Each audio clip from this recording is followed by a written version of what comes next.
Here, on Cape Apuk, Crimea, a horrible tragedy took place 16 years ago. While on military exercises, the Ukrainian Air Defense Forces mistook a Siberia airline Tu-154 flying from Tel Aviv to Novosibirsk for a training target and shot it down with an S-200 surface-to-air missile. None of the crew and passengers survived. As with MH17, Ukraine did its best to disavow any responsibility for the tragedy. Then, when the facts drove the Ukrainian authorities into a corner, the then president of Ukraine, Leonid Kuchma, shocked and infuriated not only Russia and Israel, but the whole world by saying, "We are not the first and the last, nor should you make a tragedy of this." Mistakes can happen everywhere, and not just on this scale, but on a much larger scale.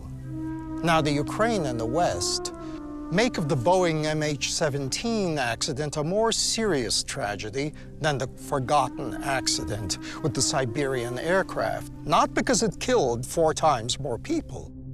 Can you ever measure tragedy by numbers? The tragedy of the Siberian aircraft shot down by Ukraine in 2001 is dimmed and silenced because it creates a precedent. The precedent that clearly reveals the pattern of the new Ukraine authorities' behavior and that of its military. And above all, the state of morals and ethics, both in the army and in the society as a whole. President Kuchma's cynicism proved that New Ukraine is not Russia, as his book's title suggests, is not in the sense that he attached to it. It's not the people, shared history, culture, religion, and blood ties that this is all about. I'm talking about other things, about a deliberate break of the common code that united Ukraine and Russia, including in terms of national identity, science, and the military. Neither the Soviet nor the modern Russian army have shot down any civilian aircraft by mistake.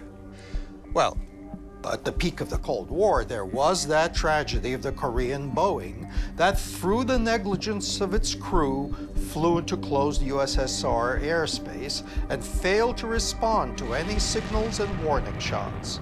In 1988, the U.S. Court of the District of Columbia refused to restrict the amount sued for from Korean Air by the relatives of the Americans killed, having recognized that the crew showed unprofessional performance and negligence during the flight. Yet it never, and I'm stressing this, it never happened that the USSR or Russia, unlike the US, which shot down the Iranian A-300 over the Persian Gulf in 1988, pressed a red button because of a technical mistake.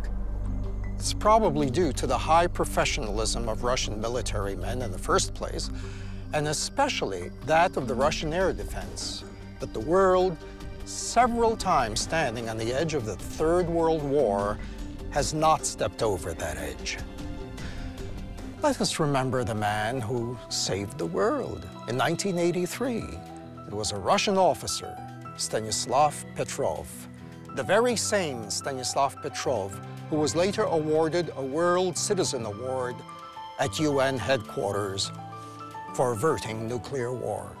Another factor demonstrating the high professionalism of the Russian military and the high quality of Russian arms is that even such a high-tech nation like Finland, that could easily have chosen any leading world arms manufacturers, still chose the Russian book for its air defense forces. Thanks to that Finnish book, we can analyze the technical aspects of the "it was a book" version. Those speculations stating that allegedly it was a book controlled by the Russian military or the Donbass People's Corps trained by them that shot down MH17, mistaking it for a military aircraft.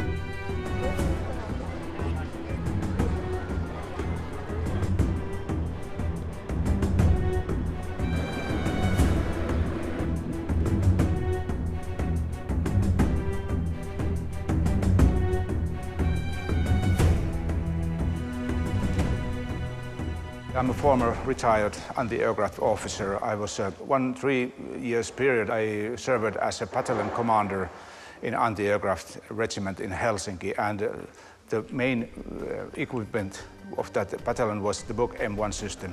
When our previous system, missile system S-125M system phased out, so we had to find new system for our capital protection. So we made an evaluation process where we evaluated many systems, also from Western countries, but the Buk system was one of our targets.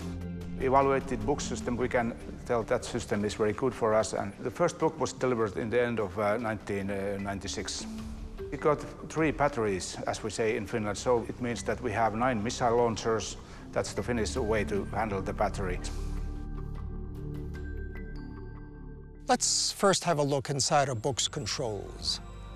The same model that was in service in the Finnish air defense. Exactly the same one that allegedly was given to the Donbass People's Corps, as stated by those supporting the Russian role version.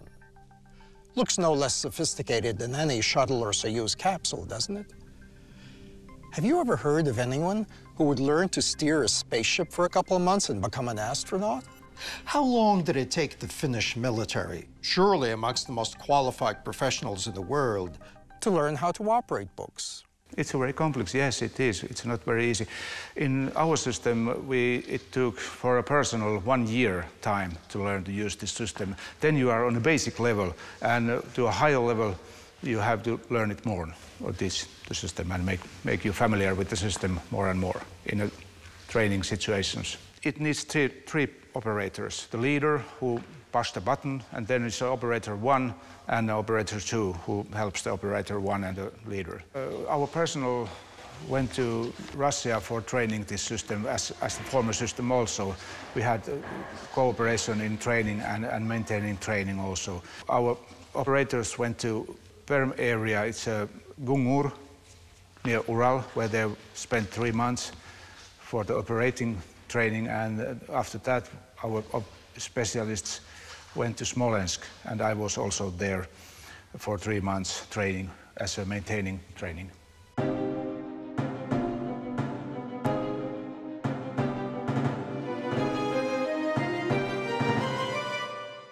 Many report that in the case of the MH17 tragedy, the Buk, if it was a Buk, was operated in the autonomous mode and therefore without its separate snowdrift radar unit, and had limited tools to detect whether the aircraft was a civilian or a military one.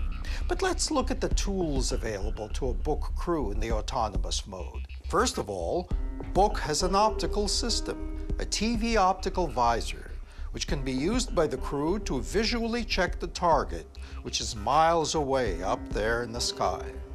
The optical sight is a TV camera, daylight TV camera. You can use it for detecting target or determining what kind of target type it is. You can find out what kind of type it is, for example, 10 kilometers.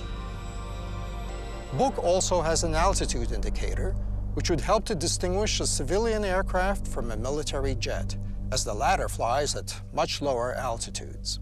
You can see what is the altitude, and you can estimate the target, the measures of the target. Is it a big or a small one? And then you can use also the daylight camera. There are your means to, I think, what can you use for determine the target. Those are, one could say, auxiliary tools. Now let's talk about something called NCTR, or non-cooperative target recognition. According to the U.S. Airspace Daily and Defense Report, a Buk also has sophisticated, closely held, non-cooperative target recognition, NCTR, technology. The report says that the NCTR's analysis of jet engine modulation, the distinctive beats and harmonics in the radar signal return that are caused by engine fans or compressor blades, should easily discriminate between a 777 with high bypass turbofans, a turboprop transport, and an Su-25 attack fighter. Surely this technology is one of the reasons why even such perfectionists and technocrats as the Finns chose Buk over other competing systems. A professional Buk operator and it's only a trained professional who can operate such a system as Buk, is therefore equipped with all the tools required to stop them shooting down a civilian aircraft by mistake. The flight procedure, how it flies, gives you some data to determine what kind of target. When it flows quite on the same level and straight towards something, then you can estimate if it's a military plane or civil plane. Last but not least, we asked our Finnish expert, can one launch a Buk missile on an impulse by just quickly pressing a button? I think it's impossible because there is a key. You have to turn away to release the button, and then you have pushed the button quite heavy, so that it's impossible. And in that case, if you do that, by accident you push that button, so you turn off the key and then push the button, and you launch the missile. Then the missile have the self-destroyer, so it destroys itself if the system hasn't locked on the target. In summary, it looks like, first of all, Russian military professionals could not shoot down a civilian aircraft by accident. Nor could they do it intentionally, as they had no motivation for that. Secondly, an untrained crew would not be in a position to control such sophisticated equipment. Thirdly, unlike with American, Ukrainian, and other forces, no civilian aircraft has ever been accidentally shot down in the whole history of the Russian Air Defense Forces. So now we know that professionals could not shoot down MH17 accidentally, and non-professionals could not control a Buk.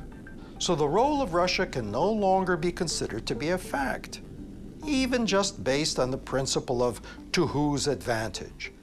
There is no other country other than Russia, as well as the Donbas People's Corps, that would have been so disadvantaged by shooting down the MH17. So let the audience answer the main question in this episode. Cui bono? Who benefits? That's the main question in any legal or police investigation, or in any forensic investigation.